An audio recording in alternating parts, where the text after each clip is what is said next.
사도행전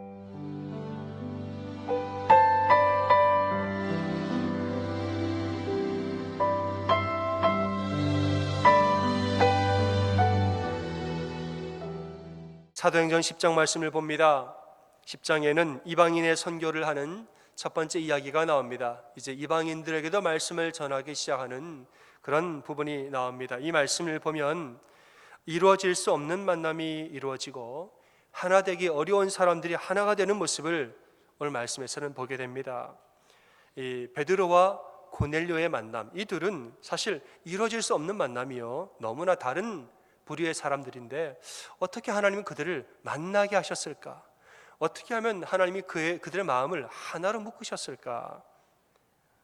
오늘은 이들의 만남이 어떻게 가능하였는가를 보면서 우리 공동체의 하나됨이 어떻게 가능한지에 대한 이야기를 좀 하고자 합니다.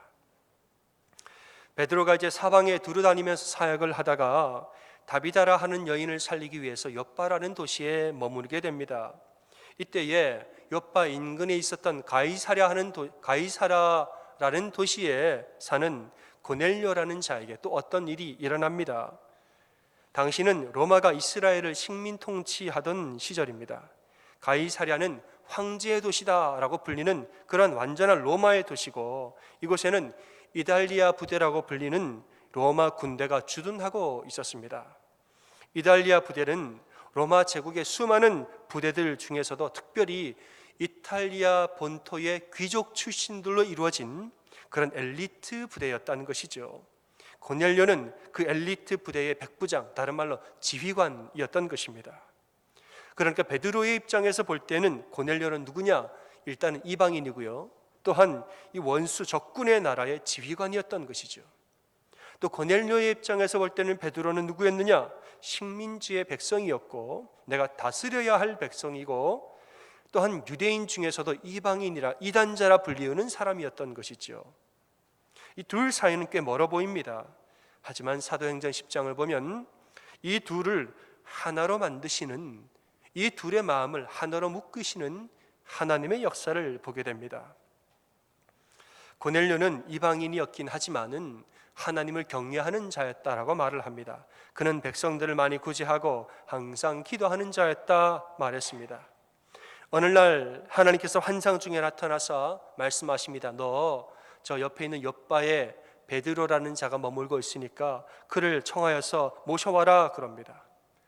또 비슷한 때에 베드로도 환상 중에 뭘 봅니다. 하늘에서 음식이 내려오는데 율법에 의하면 좀 더 부정한 음식들이죠. 하나님이 이걸 먹으라고 그랬어요. 베드로가 나는 못 먹습니다. 부정하고 속된 거 나는 먹어본 적도 없습니다 그랬더니, 아니 내가 속되지 아니하다 하고 내가 더럽지 아니하다 하는데 네가 왜 그렇게 말을 하느냐고. 이런 게 3번이나 반복된 후에 이제 환상에서 깨어났는데 이상한 마음을 갖게 되지요. 이런 가운데 고넬료가 보낸 사람들이 베드로의 집에 당도하게 됐습니다. 다음 날 베드로는 욥바를 떠나서 가이사랴로 가게 되는데, 우리는 이 욥바라는 도시를 눈여겨볼 필요가 있습니다. 욥바라는 도시는 매우 상징적인 도시예요. 여러분 혹시 구약의 말씀에서 욥바라는 도시 본 적 없으십니까? 욥바라는 이 도시를 들어보신 적이 없으십니까? 요나 선지자가 니느웨로 가라는 하나님 말씀을 거역하고 다시스로 도망갔지요. 니느웨는 이 북이스라엘을 멸망시킨 원수의 나라예요. 그 원수의 나라에 있는 수도가 니느웨로 가서 복음을 전하라 그러는데 요나가 싫었던 거죠. 도망을 가는 다시스로 도망갑니다. 다시스로 갈 때 어디서 배를 탔느냐? 욥바에서 배를 탔어요. 하나님이 이방인 선교를 위하여서 너를 보냈다 그랬는데 이방인한테는 안 갈 거예요 하고 이방인 선교를 무시하고 도망갔던 도시가 욥바예요. 요나와 베드로는 같은 도시에서 아주 똑같은 이방인 선교에 대한 명령을 받았는데 요나는 불순종했고 베드로는 순종했습니다. 이 동일한 욥바라는 도시에서 요나는 불순종했고 베드로는 순종했다는 것이에요. 이 구약의 몇천 년 전의 이야기와 신약의 이야기를 잊기 위하여서 하나님은 베드로를 욥바로 보내신 거예요. 그리고 욥바에서 명령하신 것이지요. 아니 어떻게 하면 요나는 불순종했고 어떻게 했길래 베드로는 순종할 수 있었을까요? 베드로는 오직 복음에만 집중했기 때문에 그래요. 베드로는 오직 하나님이 뭐라고 말씀하시는가 하나님의 말씀에만 집중했기 때문에 하나님 말씀에 순종할 수가 있었던 것이에요. 요나는 니느웨로 가서 복음을 전하라는 명령을 들은 다음에 머리가 좀 복잡해졌습니다. 인간적인 감정이 막 생기기 시작하고 국제적인 정세를 판단하기 시작했습니다. 선지자의 똑똑한 머리로 이것저것을 다 따져봤는데 결국에 뭐냐? 하나님, 제가 이 상황을 다 판단해보고 다 재고 계산을 해봤는데요, 안 가겠어요. 요나는 하나님이 하신 말씀 외에 자기의 인간적인 감정과 국제적인 정서와 민심들과 여러 가지를 다 복잡하게 계산한 거예요. 다양한 것들을 스스로 고려한 다음에 하나님, 죄송한데 안 가겠어요 말했다는 것이에요. 하지만 베드로는 어떻게 했는가? 베드로는 이러한 저러한 요소를 다 제하고 오직 어디에만 집중했습니까? 하나님의 말씀에만 집중했어요. 하나님이 지금 나에게 뭐라고 말씀하시는가? 그 말씀에만 집중했다는 거예요. 하나님께만 집중했습니다. 베드로는 이 28절과 30절에 말합니다. 유대인으로서, 지금 고넬료에게 이런 말을 하는 거예요. 유대인으로서 이방인과 교제하며 가까이 하는 것이 위법인 줄은 나도 너희도 알지만은 하나님께서 내게 지시하사 아무도 속되다 하거나 깨끗하지 않다 하지 말라 하기로 부름을 사용하지 아니하고 왔노라, 이렇게 말을 했습니다. 그러니까 베드로는 이게 아니라는 것을 알지만, 이게 뭔가 아닌 것을 알지만은 하나님이 말씀하셨으니까 그저 순종하고 온 거예요. 하나님 말씀에만 집중했던 거예요. 그러니까 둘 사이의 차이점을 넘어설 수 있게 되더라는 것이죠. 내 생각과 내 마음과 내 감정과 여러 가지 요소를 다 복잡하게 생각하니까 둘은 절대로 만날 수 없는 사람이에요. 그런데 하나님의 말씀에만 집중하니까 모든 장애를 넘어서고 만나게 되더라는 것이죠. 이 이야기를 통해서 우리는 초대교회가 부흥할 수 있었던 또 다른 이유를 보게 됩니다. 초대교회는 열린 마음을 가지고 있는 공동체였습니다. 초대교회는 문턱을 높이고 문을 열어놓은 아주 개방적인 그런 공동체였다는 것이죠. 문턱을 높이고 문을 닫아놓은 폐쇄적인 공동체가 아니라 누구나 들어올 수 있는 이 문턱을 낮추고 또 모든 사람에게 복음을 전할 수 있는 문을 열어놓은 그런 개방적인 열린 공동체였다는 것이지요. 그들은 인간적인 감정이나 세상의 지위에 연연하지 않고 오직 어디에만 집중했습니까? 복음에만 집중했다는 거예요. 복음에만. 복음이 무엇인가? 복음이 지금 나에게 뭐라고 말하는가? 복음이 무엇인가? 어떻게 하는 것이 복음에 순종하고 따르는 것인가? 이랬어요. 복음이 필요한 것이라면 어디든지 갔고 복음의 열정 가운데서 누구와도 연합할 수 있었던 것이에요. 그러니까 사마리아도 간 거예요. 사마리아 복음이 필요하다더라. 복음이 필요한데 왜 안 가요? 갔지요. 이방인에게도 선교한 거예요. 이방인이 주님 앞에 돌아오더라. 왜 안 가겠어요? 간 거예요. 복음에만 집중했던 것이에요. 이러니까 폭발적인 부흥의 원동력이 되었던 것입니다. 여러분, 교회는 하나님을 중심으로 모인 공동체임을 믿으시기 바랍니다. 교회의 주인은 누굽니까? 김대기 목사죠. 제가 주인이잖아요. 아니죠. 우리 교회의 주인은 누구입니까? 오직 하나님이십니다. 아멘. 우리 교회의 근본은 누구입니까? 하나님이시죠. 우리 교회의 반석은 누구입니까? 하나님이에요. 우리 교회를 움직이는 운영의 능력을 가지신 분은 누구입니까? 하나님이죠. 우리 교회에 나아가야 할 목표는 어디입니까? 하나님의 말씀인 것이에요. 교회에 모인 성도들의 가장 중요한 공통분모는 하나님이라는 것이에요. 여러분을 가만히 보면 전부 다 각기 다른 사람들이에요. 저 사람이랑 나랑 공통점이 뭐가 있을까? 이 사람이랑 나랑 통하는 게 뭐가 있을까? 자세히 보세요. 여러분, 우리 전부 다 모아놓으면 공통분모는 하나도 없습니다. 다 달라요. 다만 이게 하나가 공통분모예요. 뭐예요? 우리 안에 누가 계세요? 하나님이 계시는 거예요. 우리 성도들의 아주 중요한 유일한 공통분모는 하나님입니다. 우리가 어떻게 하나가 될 수 있겠어요? 이렇게 다른데, 이렇게 다른 사람이 몇백 명, 몇천 명, 몇만 명이 모여 있으면 어떻게 하나가 되겠어요? 안 돼요. 그러나 우리 안에 전부 다 하나님이 함께 계시기 때문에 하나님께 집중하면 그때 우리가 하나가 되는 것이에요. 그때 우리의 차이를 다 극복하고 다 넘어서면서 하나님께 집중하니까 하나님 안에서 하나가 되지요. 여러분, 축구 선수들을 보시면, 프로 축구 선수들을 보시면은 그들은 어떠한 공통 분모를 가지고 있습니까? 축구라는 공통 분모를 가지고 있어요. 축구라는 공통의 분모를 가지고 승리라는 목적에 따라 움직이는 팀들인 것이에요. 프로축구팀 이 선수들을 보면 여러분 정말 유별나고 개성이 독특하고 아주 그런 사람들 많죠. 머리를 뭐 어떻게 하고 그들의 사생활을 보면은 완전히 너무너무 달라요. 이렇게 다를 수가 없고 개성들이 다 별납니다. 그런데 경기장 안에 들어가서 경기가 시작되면 한 몸처럼 움직입니다. 맞습니까? 사는 거 보면은 삶의 이야기부터 뭐 생활하는 패턴과 완전히 달라요. 뭐 좋아하는지도 아주 다르고 완전히 다른 사람들 다 모아놨는데 일단 경기가 시작되면 승리를 위하여서 한 몸처럼 움직인다는 것이에요. 축구라는 공통분모와 승리라는 공동의 목표가 있기 때문에 그런 거예요. 생김새나 성향은 나와 정반대이지만은 승리를 위하여서 공을 서로 패스해주면서 협력하는 것이에요. 여러분, 세상을 보면은 개인의 성공을 위하여서 일부러라도 상대를 품어주면서 인내하고 참아주는 사람이 부지기수입니다. 하물며 복음의 사명을 감당하는 교회는 어떠해야겠습니까? 돈을 벌려고 저 사람 다르고 속 썩이는 거 꾹 참아주고 인내하고 품어주는 사람, 억지로 그렇게 하는 사람 많습니다. 하물며 말씀을 맡은 바 복음의 사명을 감당하고 이 세상을 바꿔야 할 교회는 어떠해야겠냐는 거지요. 여러분, 교회는 하나님 안에서 하나가 되어야 하고 복음을 위해서 하나가 되어야 되는 줄 믿으시기를 바랍니다. 사실은 하나가 되어야 한다라는 표현이 적절하지 않습니다. 교회 안에 있는 성도들은 이미 하나님 안에서 하나이기 때문입니다. 우리는 하나가 되어야 하는 것이 아니라 이미 하나이기 때문에 하나됨을 지켜야 하는 것이에요. 에베소서 4장 3절에서는 말씀합니다. 평안에 매는 줄로 성령이 하나 되게 하신 것을 힘써 지키라 말했습니다. 세번역에서 이렇게 말합니다. 성령이 여러분을 평화의 띠로 이미 묶어서 하나 되게 해주신 것을 힘써 지키십시오 그랬습니다. 성도들은 하나가 되어야 하는 것이 아니라 이미 우리는 하나예요.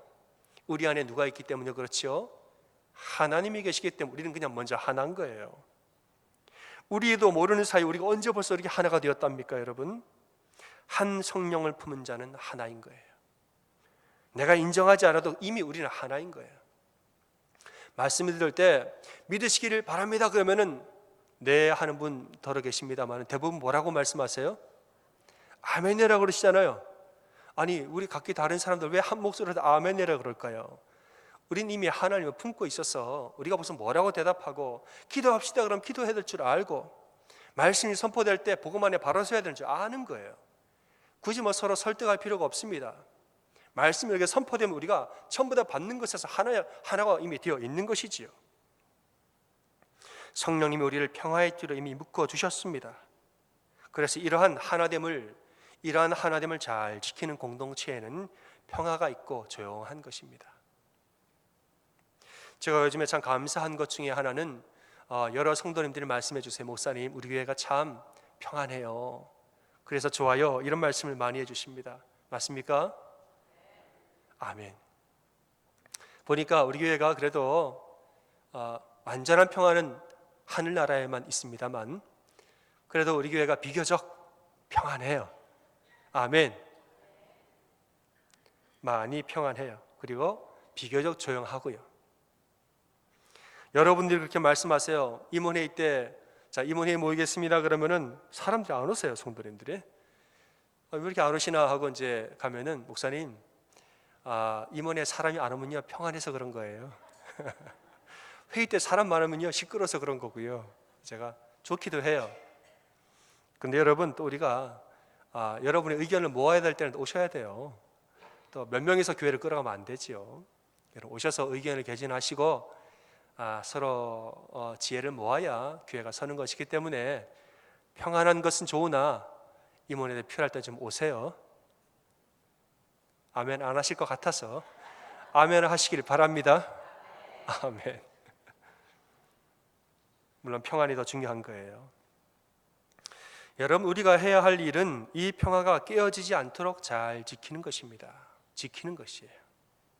어떻게 지켜야 할까요? 4장 2절에 그 비결을 말씀하고 있습니다.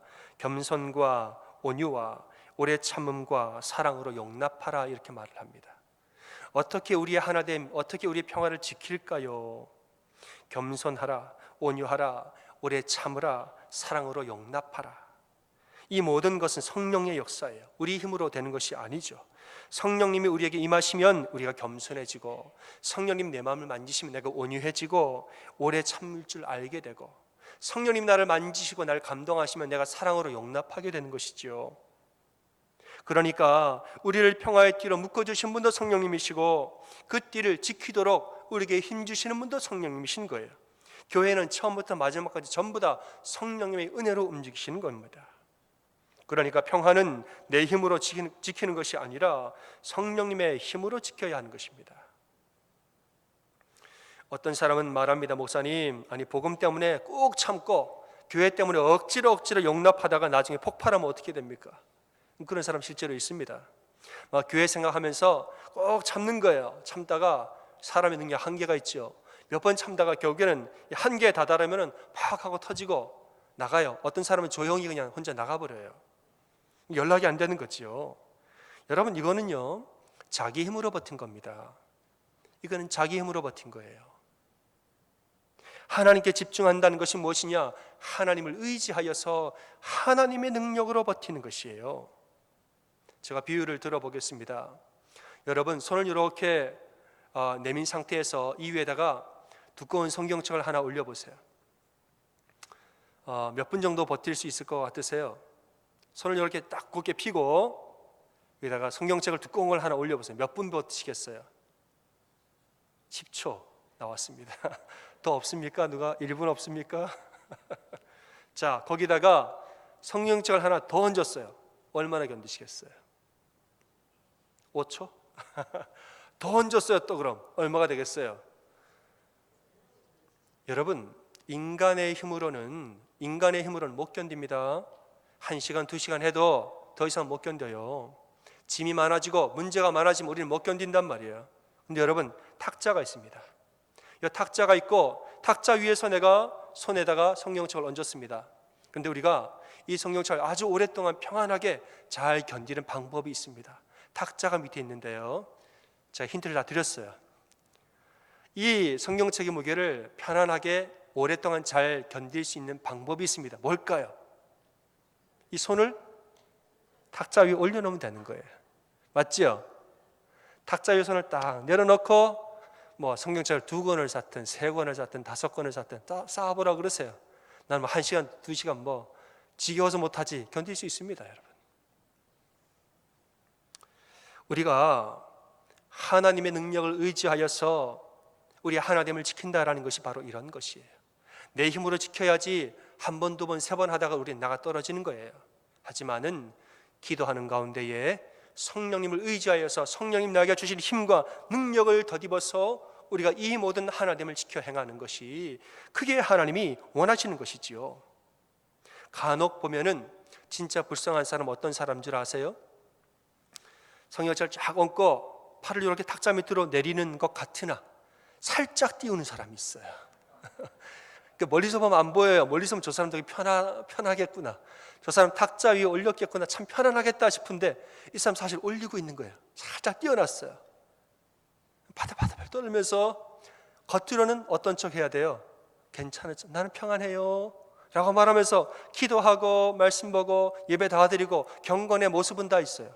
경건의 모습은 다 있으나 진짜 의지하지 않아요. 살짝 띄워놓고. 그러니까 이 사람은 힘은 힘대로 들고 표정은 표정대로 관리해야 돼요. 이 사람 불쌍한 사람이에요. 여러분, 평화를 위하여서 내 힘으로 인내하는 사람은 얼마 가지 못하고 무너지게 마련입니다. 하나님께 집중한다는 것, 복음에 집중한다는 것은 무엇입니까? 진심으로 하나님을 의지하는 것입니다. 어떤 의미에서는 내 짐을 하나님께 올려드리는 자가 가장 지혜로운 사람입니다. 손을 내밀고 있다가 누가 짐을 하나 올려놨습니다. 나를 속상하게 하고 하나됨을 파괴하는 짐들을 내 손이 올려놨을 때에 그걸 가만히 두면서 있는 자보다 더 지혜로운 자가 누구냐? 이 짐을 누구한테 올려드리는 거예요? 하나님께 올려드리는 자. 그래서 이 짐을 하나님께 올려드렸으니 내 손에는 짐이 있습니까? 없습니까? 내 손에 짐이 없어요. 이러한 사람의 진짜 지혜로운 사람이에요. 주님, 내가 가만히 보니 이 짐은 내가 내 힘으로는 해결을 못하겠습니다. 나는 오직 기도만 하겠습니다. 나는 오직 주님 안에 거하고 주님이 하시는 말씀대로 난 순종만 하겠습니다. 이 짐은 하나님 알아서 역사하여 주십시오. 내가 이걸 붙들고 이래야지 저래야지 누가 한마디 하면 좌로나 우로나 치우치고 마음이 막 높았다가 낮아졌다가 마음이 요동치고 이러한 상황을 내가 살지 아니하고 하나님, 난 하나님 역사하실 줄 믿습니다. 우리 하나님 살아계실 줄 믿습니다. 그러니 나는 다만 기도하겠습니다. 나는 오직 말씀에 순종만 하고 내가 살겠습니다. 이 짐은 하나님 하여 주십시오 하고 이 짐을 하나님 손에 올려드리고 내 손에는 짐이 없는 것이 가장 지혜로운 자인 것이죠. 이렇게 하나님을 의지하는 자는 성령님이 도와주십니다. 성령님이 그를 이끌어서 성품을 훈련시키시는데 그것이 성령의 열매라는 것이에요. 오늘 말씀에 나오는 평화를 지키는 이 비결이라는 것이 무엇이냐? 겸손과 온유와 오래 참음과 사랑과 용납함들. 이게 전부 다 뭡니까?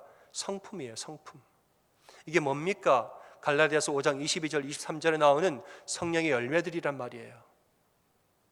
하나 되면 어떻게 지키느냐? 성령님이 나에게 주시는 성품으로 말미암아, 성령님이 내 성품을 훈련시킴으로 말미암아 그 은혜와 성령의 능력으로 평화와 하나됨을 지키는 것입니다. 베드로와 고넬료를 보겠습니다. 이 베드로와 고넬료는 유대인과 이방인의 관계요, 피지배자와 지배자의 관계입니다. 그런데 어떻게 이런 차이를 넘어서 하나가 되었습니까? 이 둘은 전부 다 하나님 앞에서 성품 훈련을 받은 사람들이에요. 자신을 내려놓고 자기 이기적인 마음과 인간의 욕심들을 다 내려놓고 하나님의 마음으로, 하나님의 성품으로 훈련되고 배워진 자들이라는 것이죠. 베드로는 어떻습니까? 예수는 배반한 사람이고 성격 급한 사람이고 화도 막 내는 사람이고 과격한 사람. 그런데 예수님 부인하고 부활한 예수님 만나서 대화하면서 이가 베드로가 성품을 훈련받은 거예요. 모난 부분이 깎여지고 급한 부분이 캄다운 되어지고 진지하게 하나님 앞에 나아갈 줄 알게 된 것이에요. 고넬료는 어떤 상태였는가? 2절 말씀에 보면 고넬료는 이미 하나님을 경외함으로 성품이 훈련되어 있는 상태로 말씀에 등장합니다. 그가 경건하여 온 집안과 더불어 하나님을 경외하며 백성을 많이 구제하고 하나님께 항상 기도하더니 이미 이 사람 훈련된 상태인 거지요. 베드로가 도착했을 때 고넬료가 어떻게 했는가? 가족과 친척들, 친구들을 전부 다 모아놓고 베드로를 기다렸습니다. 베드로가 누군데요? 나는 이달리아 부대의 지휘관인데 백부장 6명인데 그 중에 한 명이에요. 내가 이런 사람인데 내가 누굴 기다리겠어요? 그런데 성품이 훈련되어지니까 베드로를 사람을 모아놓고 간절히 기다렸다는 것이에요. 베드로가 고넬료의 집에 문을 열고 들어왔을 때 고넬료가 어떻게 하였는가? 그 발 앞에 엎드려서 절을 했다고 그랬습니다. 내가 백부장인데 누구한테 절을 해요? 고넬료가 똑똑해서 절을 한 것이 아니라 그의 성품이 아름다워서 절을 한 거예요. 여러분, 똑똑하면 절을 못합니다. 똑똑하면요 베드로 앞에 무릎을 못 꿇어요. 그런데 하나님의 그의 성품을 아름답게 바꾸어 주셨기 때문에 성품이 아름다우니까 베드로 앞에 무릎을 꿇고 절을 한 거예요. 여러분, 우리 주변을 돌아보면 똑똑한 분들 많지요. 일단 누가 똑똑해요? 누가 먼저 똑똑합니까? 내가 먼저 똑똑하지요. 내가 제일 똑똑하고 일단은 주변을 보면 또 똑똑한 분들이 많지요. 여러분, 어려서부터 똑똑한 분들도 있고 열심히 노력해서 높은 자리에 소위 말하는 높은 집에 올라간 분들도 많습니다만은, 근데 그들의 삶을 가까이서 들여다보면 똑똑하다고 다 똑똑하지 않다는 것을 알게 돼요. 똑똑한 사람 많이 있어도 그 중에서 가만히 보면은 참 똑똑이가 있고 헛똑똑이가 있어요. 맞습니까? 다 똑똑한데 명철하고 영특해요. 어려서부터 그렇게 영특했는데 살아온 세월을 가만히 들여다보면 헛똑똑이에요. 어떤 사람은 좀 느린 것 같고 좀 덜한 것 같은데 사는 생애를 가만히 들여다보면 참 똑똑이에요. 머리는 똑똑한데 공동체를 무너뜨리는 경우가 있습니다. 개인적으로는 영특한데 주변의 관계를 다 망가뜨리고 사는 경우가 있습니다. 그래서 똑똑한데 힘들게 살아요. 흔히 하는 말로 헛똑똑이라고 말하죠. 반면에 삶이 참으로 아름다운 사람이 있습니다. 지능이나 재주, 어떤 능력과는 별개로 참으로 향기나는 인생을 살고 빛나는 삶을 사는 사람이 있어요. 겉과 속이 일치하고 그의 가족에게는 평화가 임하며 사람들 사이에서 신뢰가 두터운 사람들이 있습니다. 그들은 공동체를 살리는 이들인데 이들이 바로 참 똑똑인 거예요. 아멘. 이 헛똑똑이와 참 똑똑이를 구분하는 기준은 무엇인가? 성품이더란 말이에요. 머리가 아니고 능력과 재주와 지능이 아니라 성품이더란 말이에요. 성품. 여러분, 교회에도 헛된 경건이 있고 참된 경건이 있습니다. 교회에도 헛된 부흥이 있고 참된 부흥이 있는 것입니다. 신앙생활 하면서 성령의 만지심으로 우리의 성품이 변하게 되는 것, 이게 참된 경건이에요. 성령의 만지심으로 말미암아 성령의 열매를 맺으면서 사는 것, 내 안에 성품이 다듬어지고 깎여지고 아름다운 성품으로 향기나는 인생으로 내가 바뀌어지고 내 속사람이 건강하여지는 것, 이게 참된 경건이에요. 또 이러한 사람들이 많이 모여서 많아지는 것이 참된 부흥이지요. 그러나 경건의 모양만 배워서 규모만 커지는 것은 헛된 경건이고 헛된 부흥입니다. 그건 머지않아 무너지게 되어 있습니다. 성도들이 교회 공동체에서 배우고 훈련해야 할 중요한 부분이 바로 성품 훈련인 것을 믿으시길 바랍니다. 성령님의 만지심으로 겸손과 온유함, 오래 참음과 사랑과 용납함들을 우리가 배워가야 됩니다. 그래서 참된 경건과 참된 부흥으로 나아가야 합니다. 사랑하는 여러분, 여러분의 성품을 놓고 기도하시길 바랍니다. 사랑과 희락과 화평과 오래 참음과 자비와 양성과 충성과 온유와 절제, 이러한 성령의 열매들을 내가 맺게 도와주십시오. 여러분 기도하시길 바랍니다. 이거는 오래 걸리는 일이지만 아주 중요한 일이에요. 이거는 오래 걸리는 일이지만 교회의 체질을 바꾸어가는, 이 교회가 정말 건강한 교회, 건강한 체질이 되기 위하여서 반드시 해야 하는 일들인 것이에요. 잠언 16장 32절에 말씀합니다. 노하기를 더디하는 자는 용사보다 낫고 자기의 마음을 다스리는 자는 성을 빼앗는 자보다 나으니라. 노하기를 더디하는 것, 자기의 마음을 성품으로 다스릴 줄 아는 것은 용사보다 낫고 전쟁을 통해서 성을 몇 개를 빼앗아 하는 것보다 훨씬 낫다는 거예요. 성령님이 내 마음과 내 생각을 만지사 두려움이 아닌 평안을 나에게 주시기를 기도하십시오. 성령님이 나에게 학자의 혀를 주사 말로 사람들을 어떻게 위로할지를 알게 하시고, 또한 나에게 학자의 귀를 주사 사람들의 말을 어떻게 이해하고 알아들을지를 나에게 지혜를 주시기를 여러분 기도하십시오. 여러분, 우리 안에는, 내 안에는 나만 있는 게 아니에요. 내 안에 누구도 계세요? 하나님도 계세요. 믿습니까? 내 안에는 나만 있는 게 아니라 성령님도 함께 계신단 말이에요. 내 안에 육체의 소욕은 죽고 성령님이 일하게 하십시오. 육체의 언어를 택하지 마시고 거룩한 언어를 택하십시오. 인간의 마음을 붙들지 말고 거룩한 마음을, 내 안에 있는 거룩한 마음이 있습니다. 없는 것이 아니에요. 인간의 마음을 붙들지 말고 거룩한 마음을 붙드시기를 바랍니다. 그래서 하나님 앞에 기도하십시오. 하나님, 내가 나의 성품을 훈련하고 이 성품이 다듬어지고 깎여져서 아름답고 참으로 귀한 참된 경건을 이루어가는 자로 살게 도와주십시오. 여러분 기도하셔야 합니다. 더 나아가서 우리 온 성도들이 성품을 훈련하여서 우리 모두가 겸손과 온유를 하고 오래 참음과 사랑 가운데 서로 용납하는 이러한 공동체가 되게 해주십시오. 이렇게 하여서 우리가 평안에 매는 줄로 성령이 하나 되게 하신 것을 힘써 지키는 교회가 되게 도와주십시오. 이렇게 기도하는 여러분 다 되시기를 주님의 이름으로 축원합니다. 아멘.